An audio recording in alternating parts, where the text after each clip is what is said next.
ये कथा है उस समय की जब धरती पर राजा नहीं, धर्म का राज था। जब तलवारें सिर्फ जख्म नहीं, इरादों को भी काटती थीं।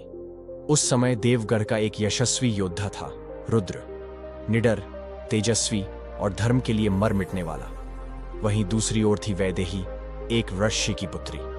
रूप में चंद्रमा जैसी, पर स्वभाव में अग्नि। वह धनुष चलाना जानती थी, शास्त्र और शस्त्र दोनों में निपुण थी। रुद्र और वैदेही का मिलन एक युद्ध भूमि में हुआ।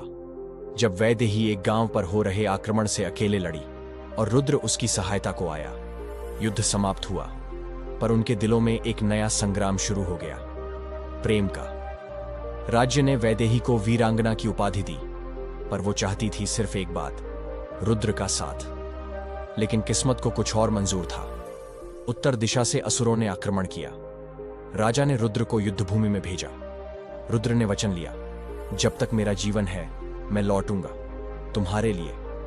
युद्ध घमासान था। एक पल ऐसा भी आया जब रुद्र घायल पड़ा था और सामने असुरों का सरदार खड़ा था। तभी रणभूमि में वैदेही आ गई, धनुष उठाया और पूरे दल के सामने रणचंडी बन गई। दोनों ने साथ लड़ा, साथ जिया। और फिर रुद्र ने अंतिम क्षणों में वैदेही से कहा, मेरा प्रेम तुमसे था, है और अगले जन्मों तक रहेगा। इस बार युद्ध ने हराया है, पर प्रेम नहीं। रुद्र वीर गति को प्राप्त हुआ। वैदेही ने उसकी चिता को अग्नि दी और खुद उसी अग्नि में समा गई। एक प्रेम जो शरीर छोड़ आत्मा में बस गया। कहा जाता है, देवगढ़ की पहाड़ियों में आज भी कोई युद्ध की गूंज सुनता है तो साथ ही एक स्त्री की पुकार भी आती है, रुद्र, मैं अब भी यही हूं।